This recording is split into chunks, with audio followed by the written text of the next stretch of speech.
सहनावतु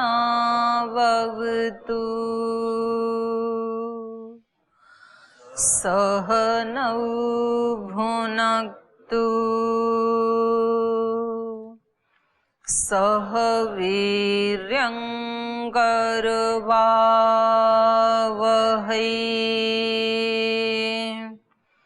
तेजस्विनावधीतमस्तु मा विद्विषावहै।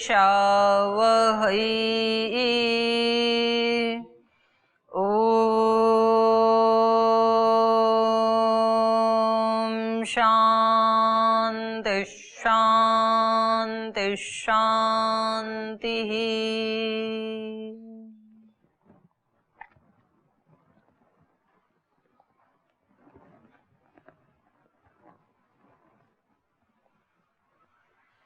गीता के पश्चात आज हम श्रीमद् वाल्मीकि रामायण शुरू करने जा रहे हैं। ये ऐसा ग्रंथ है जिसको पांचवा वेद भी कहा जाता है। हमारे जीवन से संबंधित, जैसे गीता में हमने देखा, गीता अपने आप में एक वैज्ञानिक ग्रंथ भी है, एक आध्यात्मिक ग्रंथ भी है, एक सामाजिक व्यवहार का ग्रंथ भी है, राजनीतिक ग्रंथ। ऐसे ही रामायण भी अपने आप में जितने भी जीवन के पहलू हो सकते हैं, चाहे वो संबंधों की बात है, चाहे वो जीवन के एक उत्कर्ष की बात है कि जीवन कितना उत्कर्ष हो सकता है मनुष्य के शरीर में,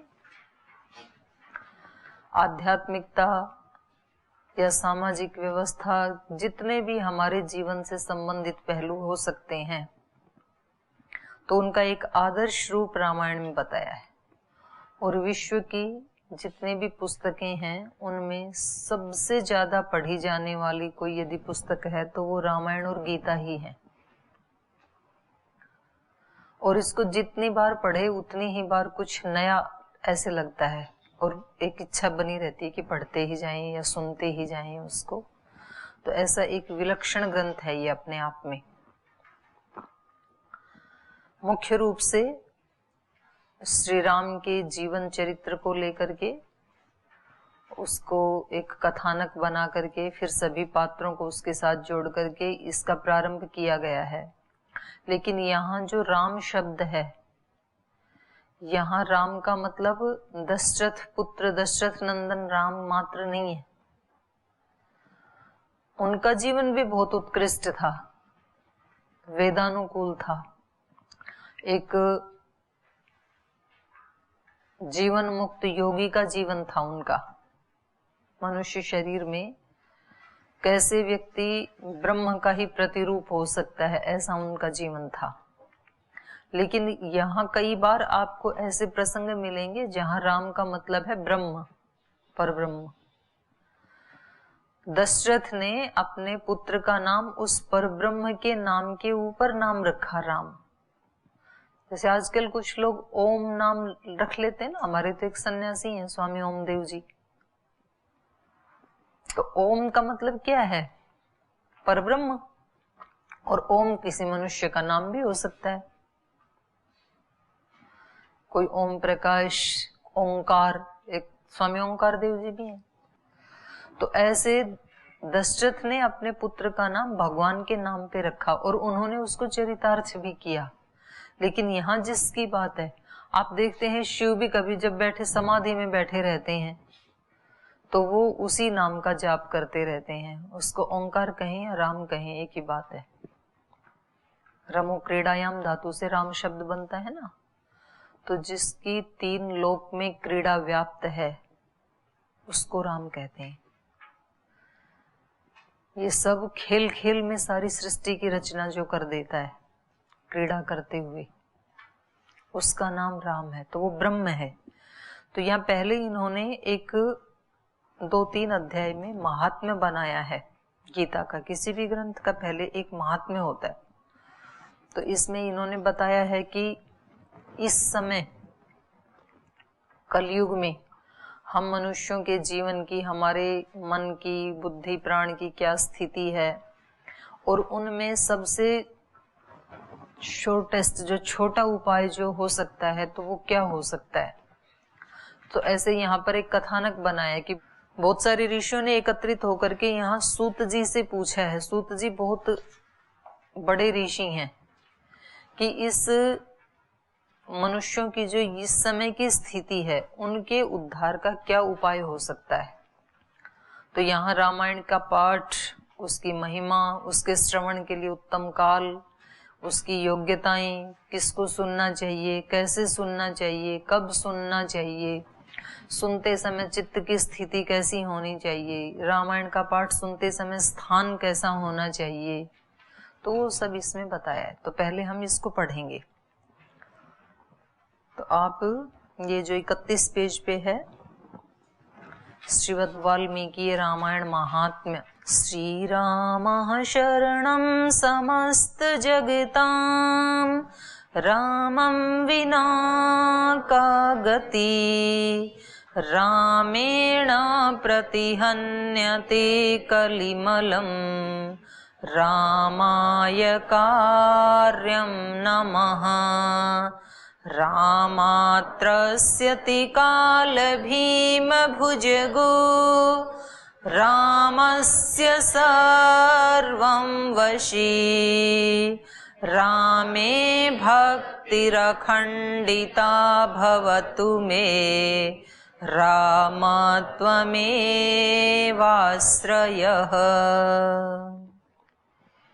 तो यहाँ कवि सबसे पहले उस राम की, श्री राम के शरणागत होते हुए, श्री राम शरणम समस्त जगताम, इस सारे जगत का आश्रय या शरण कौन है? श्री राम। श्री राम का मतलब यहाँ क्या है? ब्रह्म। किसी एक मनुष्य का सारा ये जगत आश्रय नहीं हो सकता है, तीनों लोग। तो तीनों लोग जिसके आश्रित हैं उसका नाम है श्री राम। रामम विना का गति, इसमें उपनिषद में भी आया ना, सबका आश्रय ओंकार है, ब्रह्म है। तो यहाँ उसी ब्रह्म को, उसी ओंकार को ही श्री राम कहा। रामम विना का गति, राम के बिना, उस ब्रह्म के बिना कोई गति नहीं है। गति का मतलब ज्ञान, गमन, प्राप्ति। उसके बिना कोई ज्ञान नहीं है। जितना भी ज्ञान है, विद्या है, वो सब किसका है? ईश्वर का ही है, राम का ही है, ब्रह्म का ही है। और जो भी हम सामाजिक दृष्टि से, आर्थिक दृष्टि से, आध्यात्मिक दृष्टि से, ज्ञान की दृष्टि से अपने जीवन में उन्नति करते हैं, गति करते हैं, प्रगति करते हैं, वो सब भी क्या है? राम की ही है, ईश्वर की ही है, ईश्वर की कृपा से ही करते हैं। और प्राप्ति, रामम बिना का गति, जिस चीज की भी हमें उपलब्धि होती है वो सब उपलब्धि भी सब किसकी हैं? ईश्वर प्रदत्त हैं, राम की हैं। हमें शरीर की उपलब्धि हुई, ईश्वर की कृपा। हमें बुद्धि की, ज्ञान की उपलब्धि हुई, ये ईश्वर की कृपा है। धन की उपलब्धि हुई, ईश्वर की कृपा है। एक ऐसे इन्वायरमेंट की उपलब्धि हुई जहां हम पवित्रता से जी सकते हैं, ईश्वर की कृपा, राम की कृपा। तो इसलिए कहा रामम विना का गति, ब्रह्म के बिना कुछ है ही नहीं इस जगत में, राम के बिना कुछ है ही नहीं इस जगत में। रामेण प्रतिहन्यते कलिमलम, कलिमलम रामेण प्रतिहन्यते, जो कलियुग के मल हैं। क्योंकि कलियुग अपने आप में ऐसा है कि उसमें कुछ भी हो सकता है, उल्टा पुल्टा सब चीजें, माने जिसमें नीचे गिरने की पराकाष्ठा है उसका नाम कलियुग है। तो कलिमलम, ये जो कलियुग के मल हैं, दोष हैं, पाप हैं, ये रामेण प्रतिहन्यते, उसकी एक ही दवा है, केवल मात्र राम, केवल मात्र ब्रह्म, केवल मात्र योग, जिसको हमने गीता में पढ़ा था, योगस्थ कुरु कर्माणि।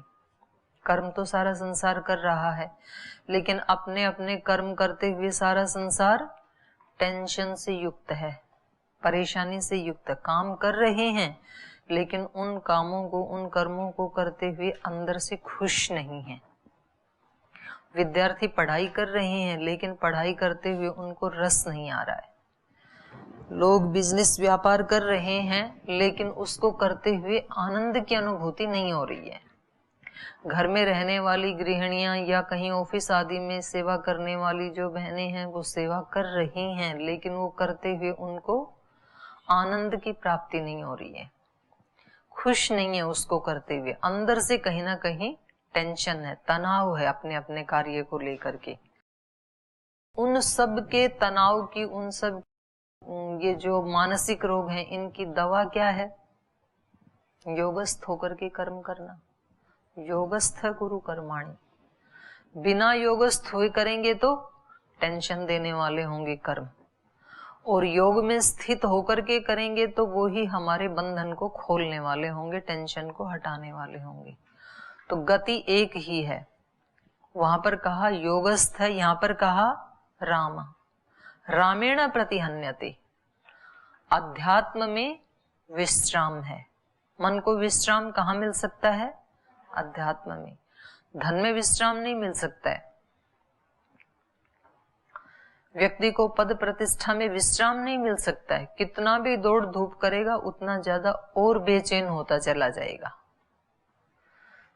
तो इसलिए संसार की जो उपलब्धियां हैं, जितना व्यक्ति प्राप्त करता है फिर उससे अनंत गुना ज्यादा की भूख बढ़ जाती है। तो विश्राम किसको कहा फिर? संतोषात अनुत्तम सुख लाभ। जिसके समान उत्तम कोई सुख नहीं है, वो सुख कहाँ मिलेगा? संतोष में।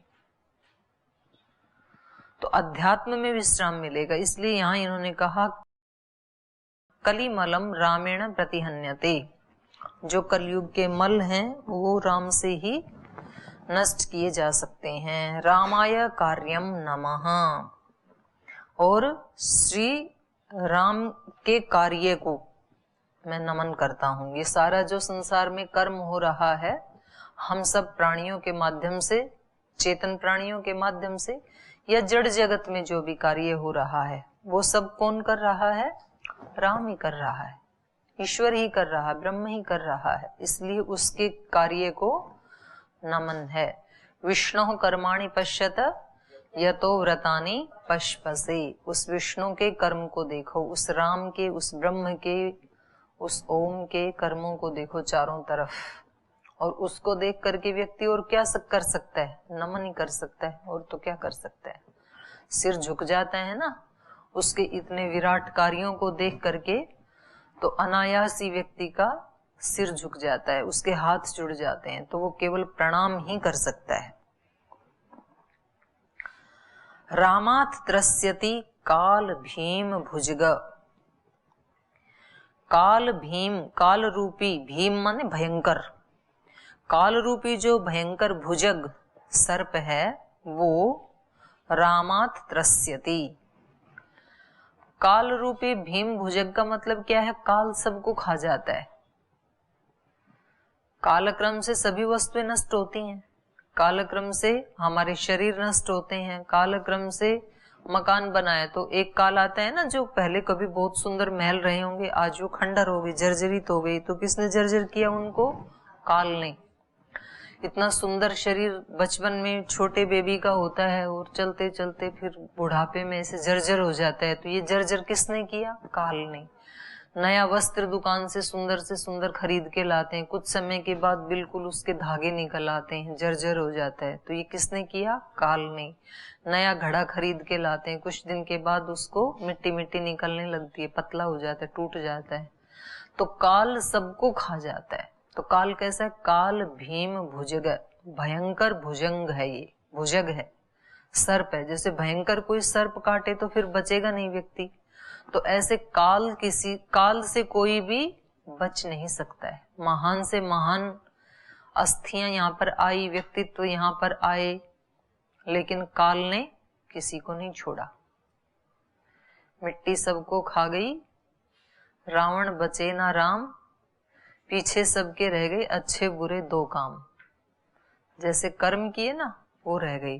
तो रावण ने बुरे किए तो उसकी अपकीर्ति बच गई, राम ने अच्छे कर्म किए तो उसकी सुकीर्ति बच गई।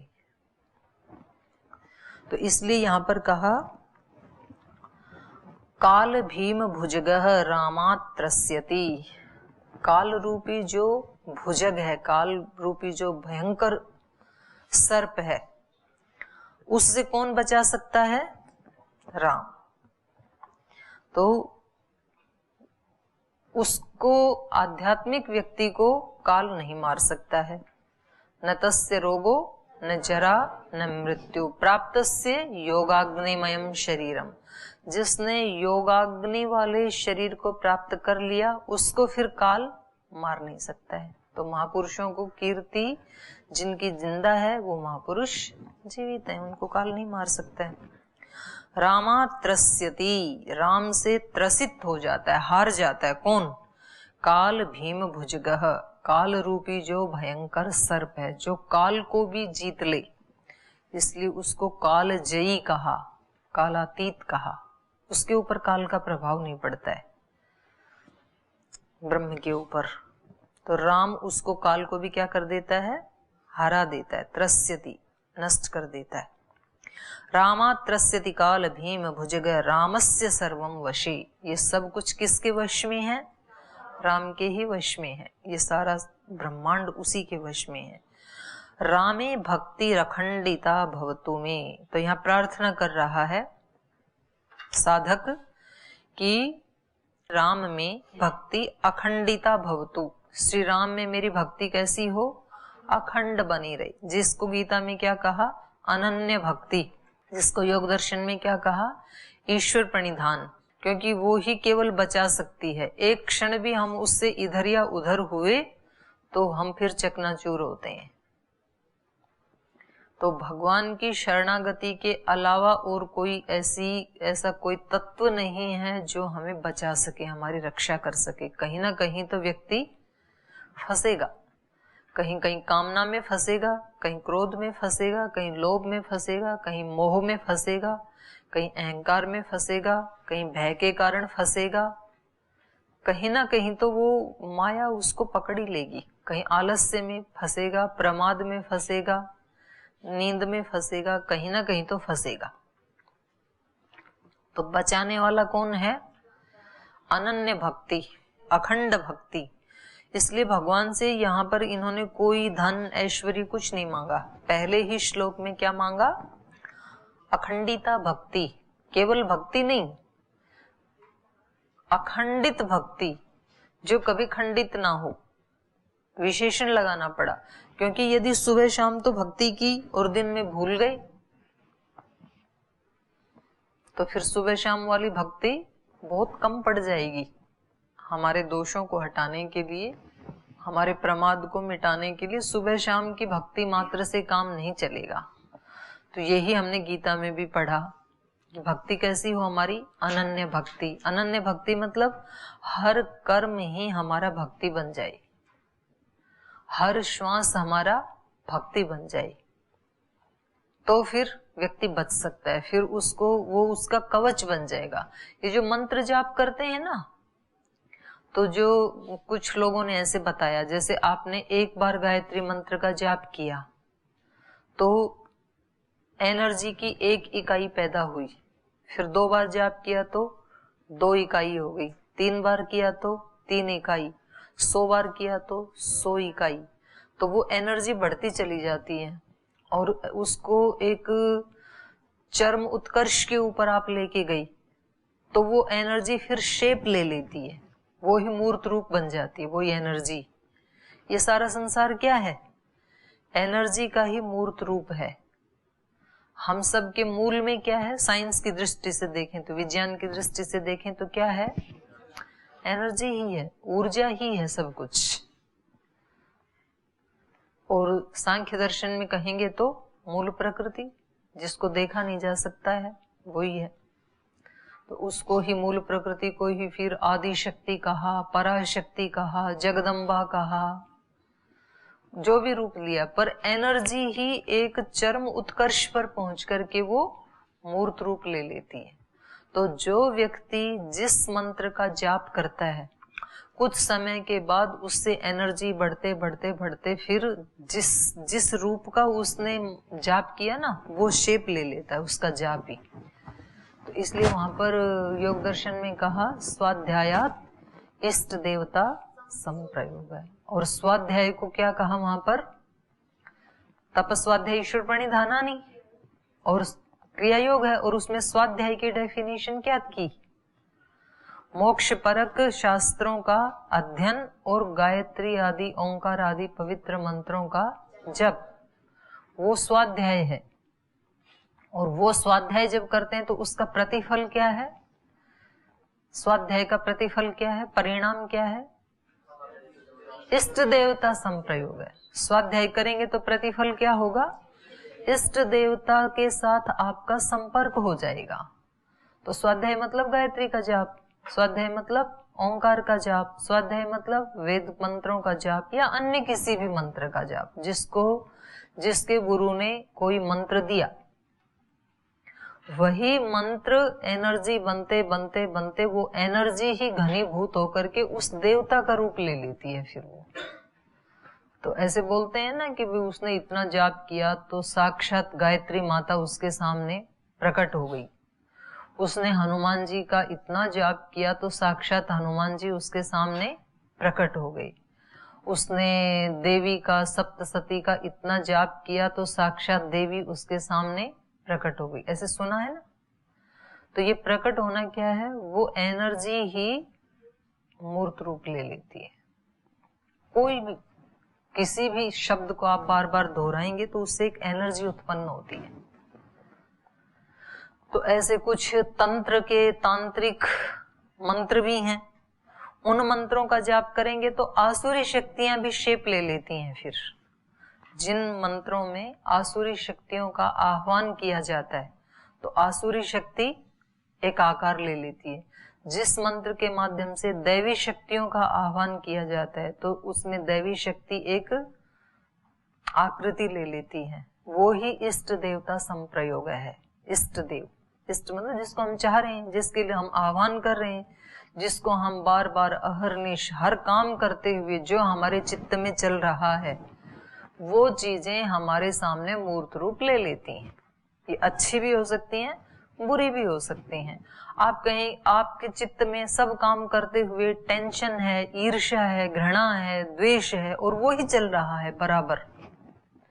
कुछ समय के बाद जिस व्यक्ति के प्रति वो घृणा है वो व्यक्ति आपके साथ बिल्कुल ठीक वैसा ही व्यवहार करेगा जैसा आप उसके बारे में सोच रही थी। और फिर आप कहेंगे कि देखो मेरा सोचना सही निकला ना, जो मैं डाउट कर रहा था ये ऐसा ही निकला, ऐसा ही है ना, मुझे तो पहले ही पता था ये ऐसा है। तो ये पहले पता था ये क्या है? क्योंकि आपने उसी शक्ति का आह्वान किया बार बार और सबकॉन्शियस माइंड ने उसको घनीभूत करके आपके सामने प्रस्तुत कर दिया। आप किसी के प्रति श्रद्धा रखते हैं, भक्ति रखते हैं, सरल भाव रखते हैं और वो ही आपके चित्त में चलता रहता है पूरे दिन भर जो भी काम करते हैं। मानो आपकी श्रद्धा कहीं अपने गुरु के प्रति है, किसी संबंधों में किसी माता पिता के प्रति, किसी मित्र के प्रति, पति पत्नी के प्रति, बच्चों के प्रति, या एक साधक हैं तो सब लोग बहुत अच्छे हैं, ऐसे आपके मन में पॉजिटिव वृत्ति चलती रहती है हमेशा। तो आप देखेंगे थोड़े दिन में जिनके बारे में आप पॉजिटिव सोच रहे थे उनका बिहेव आपके साथ पॉजिटिव ही हो जाता है। वो चिंतन एक शेप ले लेता है, वो आपके सामने फिर आकृति के रूप में आता है।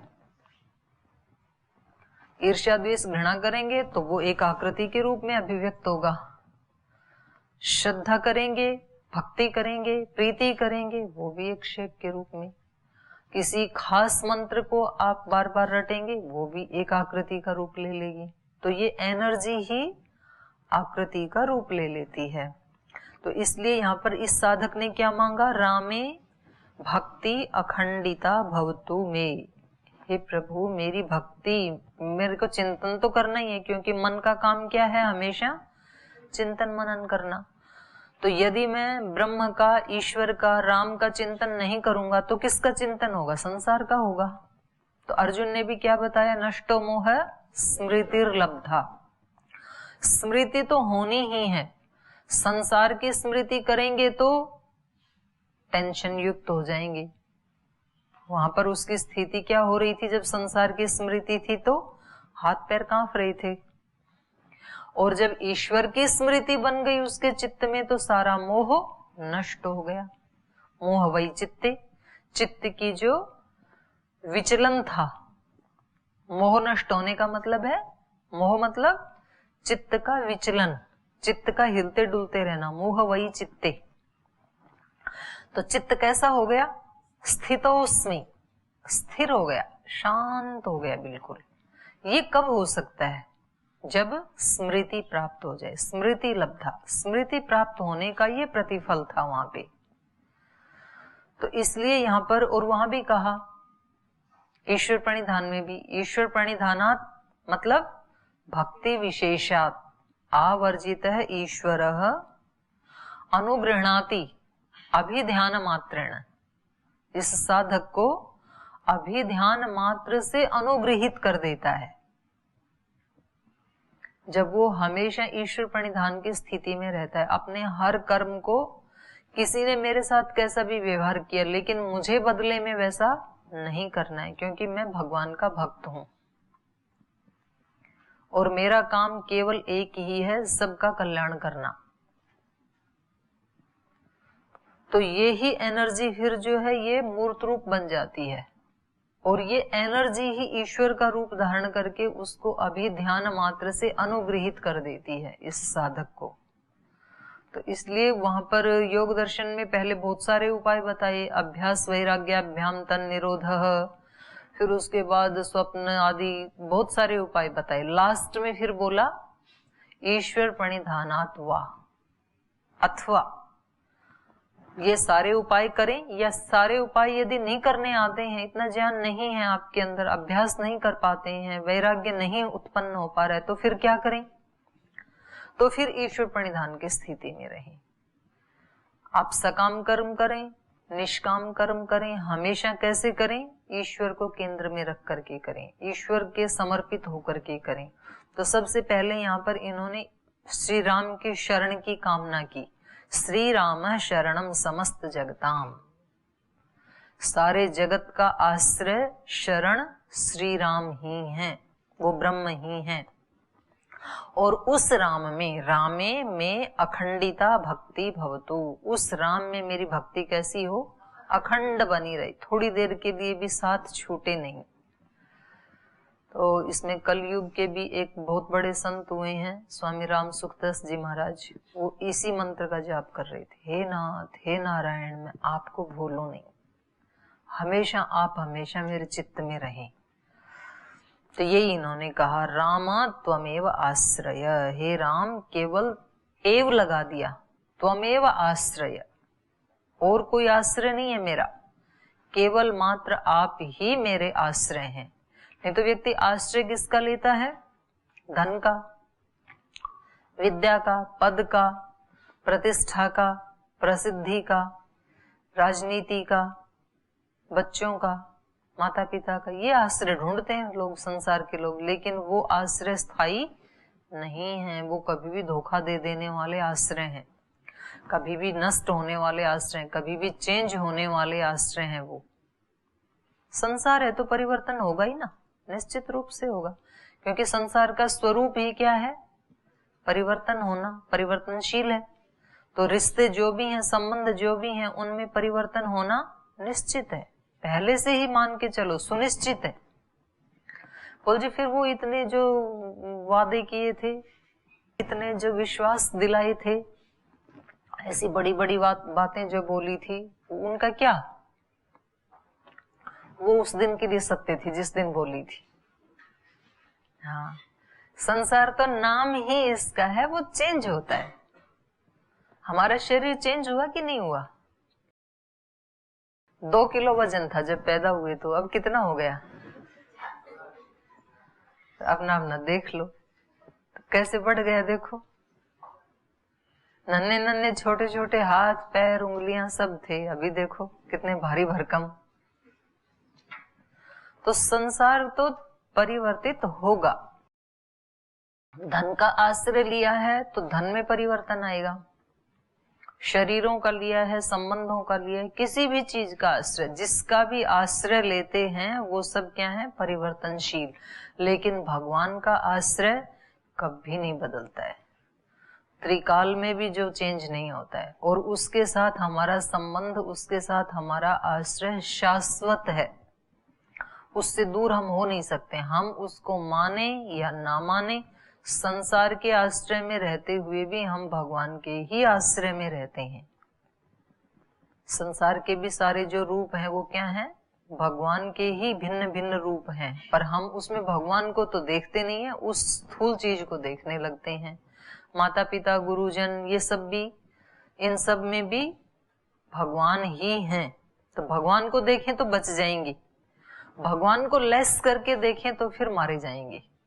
इसलिए यहाँ पर कहा राम त्वमेव आश्रय, केवल मात्र आप ही आश्रय।